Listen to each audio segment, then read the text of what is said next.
जय श्री राम, जय बालाजी सरकार। नमस्कार दोस्तों, मैं सरिता शुक्ला अपने और आपके YouTube चैनल पर आप सभी का स्वागत करती हूं और बालाजी से प्रार्थना करती हूं कि आप सभी लोग सकुशल अपने घर सुरक्षित हों।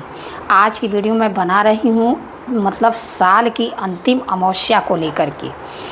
इसके बाद हमारी जो अमावस्या आएगी वो 2025 में आएगी। 2024 की ये अंतिम अमावस्या है और इस दिन कुछ उपाय करना विशेष तो बनता ही है। इसलिए मैं आप लोगों से रिक्वेस्ट करूंगी कि वीडियो को ज़रूर देखिएगा और जो उपाय मैं सरल से बता रही हूं उनको करके अपने जीवन को अवश्य संवारिएगा। और वीडियो जो है लाइक करिए, शेयर करिए, सब्सक्राइब करिए। अगर पसंद नहीं आ रहा है तो डिसलाइक करिए, नहीं तो कमेंट करके मुझे बताइए। मैं उस प्रकार से वीडियो बना करके आप लोगों को अवश्य ही दूंगी। चलिए वीडियो शुरू करने से पहले सबसे पहले सभी बड़ों को सादर चरण स्पर्श, छोटों को शुभ आशीर्वाद और जो मेरी उम्र के हैं उनको प्रेम भरा नमस्कार। सबसे पहले तो मैं आप सभी लोगों को जो है साल की अंतिम जो अमावस्या ये आ रही है, मतलब क्या कहूँ, बहुत ही अच्छा संजोग लेकर के आ रही है। क्योंकि यह अमावस्या जो पड़ रही है सोमवार के दिन पड़ रही है और सोमवार के पड़ने से इसको जो है सोमवती अमावस्या के नाम से भी जाना जाता है। तो इस दिन जो है, जैसा कि आप सभी लोग जानते हैं कि कालों के काल महाकाल, ठीक है। काल उसका क्या करे जो भक्त हो महाकाल का। महाकाल और हनुमान जी मिल करके क्या नहीं कर सकते। ये लोग कौन सी ऐसी इच्छा है जो नहीं पूरी कर सकते, कौन सी ऐसी मनोकामना है जो नहीं पूरी कर सकते। सबसे पहले तो देखिए, अब बता देती हूँ कि अमावस्या मतलब लग कब रही है। पंचांग के अनुसार पौष अमावस्या तिथि प्रारंभ हो रही है 30 दिसंबर 2024 दिन जो है सोमवार को प्रातः 4:01 से मतलब शुरुआत हो रही है और इसका समापन है 31 दिसंबर 2024 दिन मंगलवार को तड़के यानी कि सुबह 3:56 पर समाप्त हो जाएगी। तो ब्रह्म मुहूर्त में हमको अमावस्या मिल रही है। इस हिसाब से जो है उदया तिथि के हिसाब से अमावस्या जो है वो 30 दिसंबर को ही मनाई जाएगी। चलिए कुछ तो अच्छा हुआ, नहीं तो ये भी जाता है 31 पे। आजकल मतलब त्यौहार हमारे जितने भी आ रहे हैं ना, बहुत गड़बड़ आ रहे हैं। सब दो दो तिथियां लेके आ रहे हैं, उसी में लोग कंफ्यूज हो जा रहे हैं कब क्या करें कब ना करें। तो देखिए अमावस्या जो है वो 30 को ही है, 30 को पूरे दिन अमावस्या है, 31 को अमावस्या नहीं है। तो इसलिए अगर आप कुछ भी जैसे दान करना है, स्नान करना है, सुबह में ही 5 बजे के करीब जो है ना, मतलब गंगा स्नान का बहुत सुंदर योग बन रहा है। अगर नहा सकते हैं, आपके आसपास गंगा, सरजू, जमुना कुछ भी हैं तो ज़रूर स्नान करिए, दान अवश्य करिए। जैसा कि मैंने बताया, आप लोगों को हर वीडियो में बताती हूँ कि ठंडी का मौसम चल रहा है तो इस टाइम जो है भाई गर्म कपड़ों का दान करिए। अगर मान लीजिए नया नहीं दे सकते हैं, आपको भाई आपके पास नया खरीद करके देने की उतनी वो नहीं है तो पुराने ही दे दीजिए। ये मत सोचिए, बहुत लोग बताते हैं ना कि पुराने कपड़े किसी को नहीं दिए जाते हैं, ऐसा कुछ नहीं है। कपड़े देने से कोई कुछ नहीं हो जाता है। कपड़े धो करके सुखा करके उसको जो है ले जा करके किसी गरीब को दीजिए, वो पहनेगा, उसको ठंडी नहीं लगेगी तो आपको वो दुआ ही देगा, बद्दुआ नहीं देगा। और कभी भी किसी की दुआ जो है वो खाली नहीं जाती है। इस चीज़ का हमेशा ध्यान रखिए। ज़रूरत पे जो ही इंसान को मिल जाए। देखिए कभी कभी क्या होता है ना, बिना ज़रूरत के अगर हमारे आगे कोई 56 भोग भी ला करके रख दे ना तो उसका कोई मतलब नहीं होता है। लेकिन अगर बड़ी कस के भूख लगी हो, खाने की तीव्र इच्छा हो, उस टाइम आपको कोई नमक रोटी ही अगर मिल जाए ना तो वो भी बहुत ही मीठी लगती है। तो जिसके पास सब कुछ है वो इस चीज़ को नहीं समझ सकता जी, लेकिन जिसके पास नहीं है उसके लिए वो बहुत बड़ी बात है कि मतलब वो बेचारा पहनेगा, उसकी उससे सर्दी दूर होगी। तो सोचिए उसकी आत्मा से, उसके रोम रोम से आपको कितना आशीर्वाद मिलेगा। क्या कभी किसी का आशीर्वाद, किसी की दुआ खाली जाती है? मुझे ये चीज़ आप लोग बता दीजिएगा कमेंट करके। क्या मेरी यह बात गलत है कि मतलब कोई फटा पहन के घूम रहा है कपड़ा, अगर आप अपना कपड़ा उसको दे देंगे, वो अगर वो पहनने लायक है, अगर वो पहन लेगा तो उससे क्या आपको दोष लग जाएगा? ऐसा कुछ होता है? ऐसा कुछ नहीं होता है। सिर्फ बस यही है कि अपने शरीर की एनर्जी दूसरे शरीर में नहीं जानी चाहिए। जो भी कपड़े आप किसी को दीजिए उसको धो करके सुखा करके फिर आप किसी को दे सकते हैं। आजकल सबके घर वॉशिंग मशीन है, सब कुछ है। अगर आपने नहीं धोया है तो धो करके भाई किसी गरीब को दीजिए ताकि वो पहने और उसकी सर्दी दूर हो। मेरी आप लोगों से सबसे पहले यही रिक्वेस्ट है। इंसानियत सबसे ऊपर है, बाकी चीज़ें बाद में आती हैं। चलिए, जैसा कि मैंने कहा कि आज मैं आप लोगों को बहुत ही सुंदर सा उपाय बताऊंगी, तो इसलिए जो है इस वीडियो को आप लोग ज़रूर देखिएगा और यह उपाय अवश्य ही करिएगा। जैसे कि मान लीजिए आपके घर में बहुत ज़्यादा कलह रहती है। मैं बहुत ज़्यादा इधर उधर का समय नहीं लूँगी, मैं भी बड़े मुश्किल से समय निकाल करके वीडियो बना रही हूँ। इस टाइम बहुत ज़्यादा काम है, लेकिन फिर भी मैं सोचती हूँ कि चलो जो ही 2 4 10 लोग देख लेंगे, 20 लोग देख लेंगे, उसमें से 1 2 लोग भी अगर मेरी बातों को समझ लेंगे तो मेरा जीवन सफल हो जाएगा। इसलिए मैं भी बना करके डाल देती हूँ।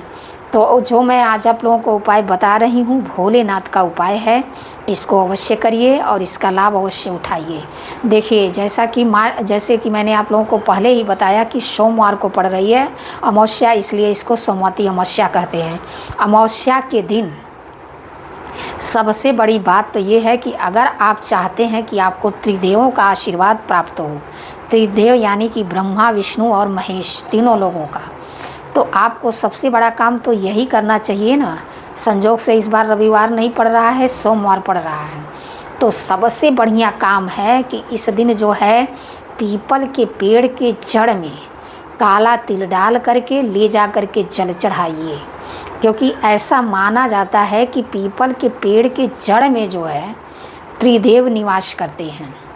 पीपल के ऊपर लक्ष्मी नारायण निवास करते हैं, ये तो आप जानते हैं, लेकिन पीपल की जड़ में जो है ना त्रिदेव निवास करते हैं।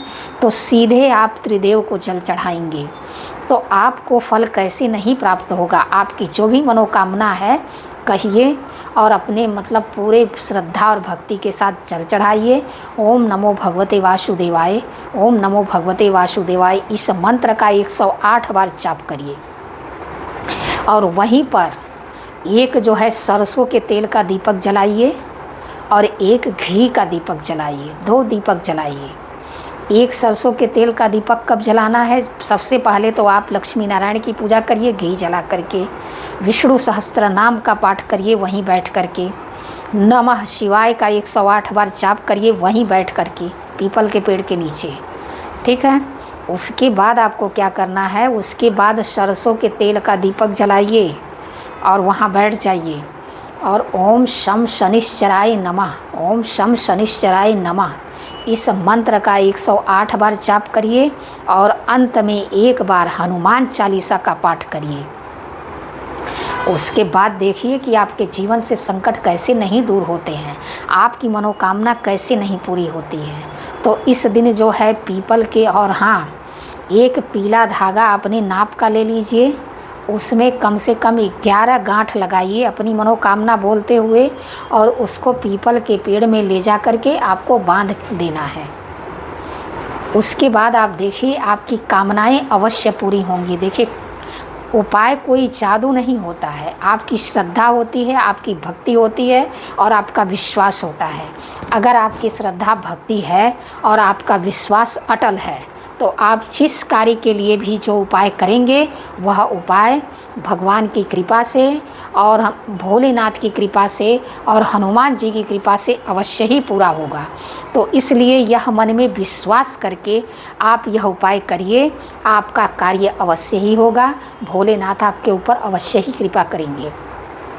अब घर पे आ जाइए। घर पे आपको क्या करना है, जैसे कि शिव परिवार का फ़ोटो आपके घर में होना ही चाहिए और होगा ही। और हाँ, एक चीज़ मैं आप लोगों को बताना भूल गई, जैसे कि बहुत लोग होते हैं ना कि अपने मंदिर में एक देवी देवता की कई सारे फ़ोटो मूर्तियाँ, मतलब फ़ोटो भी रखे हैं, मूर्तियाँ भी रखे हैं, कुल मिला के 2-2 3-3 हो जा रहे हैं। इस तरह का काम मत करिए किसी भी, खास करके गणेश जी का जो फ़ोटो है ना, मंदिर में 3 नहीं होना चाहिए कभी भी। 2 तो फिर वैसे तो एक ही होना चाहिए, लेकिन फिर भी चलो किसी हद तक 2 चल सकता है। पर 3 चित्र गणेश जी का मंदिर में कभी भी नहीं होना चाहिए। जहाँ तक हो सके किसी भी देवी देवता का एक ही चित्र होना चाहिए। और जैसा कि मैंने आप लोगों को बताया है कि बहुत सारी मूर्तियाँ बड़ी बड़ी घर में मत रखा करिए। इस बहुत छोटी मूर्तियाँ लक्ष्मी गणेश की रखिए, उतना ही रखिए जितना आप सेवा कर सकते हैं और पूजा पाठ कर सकते हैं। घर पे आप आ गए, घर पे आकर के उसके बाद आपको क्या करना है, शिव परिवार की फ़ोटो पे जो है खूब उनको पूजा पाठ करिए, उनसे प्रार्थना करिए भोलेनाथ से। आटे का हलवा बनाइए, हनुमान जी को भी भोग लगाइए और भोलेनाथ को भी भोग लगाइए। और वह प्रसाद जो है पूरे परिवार के लोग, बाहरी किसी को नहीं देना है। इस चीज़ का विशेष ध्यान रखिए कि यह प्रसाद जो है बाहरी किसी भी व्यक्ति को नहीं देना है, यानी कि आपकी जो मेड होती है, मेड को भी नहीं देना है। आपके परिवार के सदस्य ही इस प्रसाद को ग्रहण करेंगे, तो इसलिए थोड़ा ही बनाइए जितना परिवार के लोग खा जाएं। कहीं भी उसको इधर उधर फेंकना नहीं है, कुछ भी नहीं करना है। आराम से बनाइए, भगवान को चढ़ाइए, स्वयं ग्रहण करिए, परिवार के सभी लोग मिलकर के ग्रहण करिए। उसके बाद देखिए चमत्कार, आपके घर से कलह झगड़ा तमाम परेशानियां अपने आप दूर भागने लगेंगी। और यह रविवार के रविवार आप यह उपाय करना शुरू कर दीजिए। हर रविवार को थोड़ा सा आटे का हलवा बनाइए, हनुमान जी को भोग लगाइए और पूरे परिवार के लोग मिल कर के उसको प्रसाद के रूप में ग्रहण कर लीजिए। हर रविवार को यह करना शुरू कर दीजिए। देखिए आपके घर से जो है दिन दुगुनी रात चौगुनी तरक्की होने लगेगी। आप सोच भी नहीं पाएंगे कि ये होने कैसे लगा। मतलब बहुत छोटी छोटी चीज़ों के, बहुत छोटी छोटी बातों के बहुत सारे चमत्कार हैं। बस मेन चीज़ वही है कि आपकी श्रद्धा कितनी है, आपकी भक्ति कितनी है और आपका विश्वास कितना दृढ़ है, यह ज़रूरी है। तो इसलिए यह उपाय करिए। वीडियो में अगर कोई गलती हो गई हो तो क्षमा करिए। ऐसी जानकारी के लिए हमसे जुड़िए, हमारे चैनल को लाइक सब्सक्राइब शेयर करिए। जय श्री राम, जय बालाजी सरकार। और हाँ, इस दिन भोलेनाथ के मंदिर अवश्य जाइए। भोलेनाथ के मंदिर जा कर के एक सरसों के तेल का दीपक मतलब उनके शिवलिंग से थोड़ी दूर पर जला करके अवश्य रखिए। इससे आपको आपके पितरों का आशीर्वाद आपको प्राप्त होगा। भोलेनाथ आप पर कृपा करें। जय श्री राम, जय बालाजी सरकार।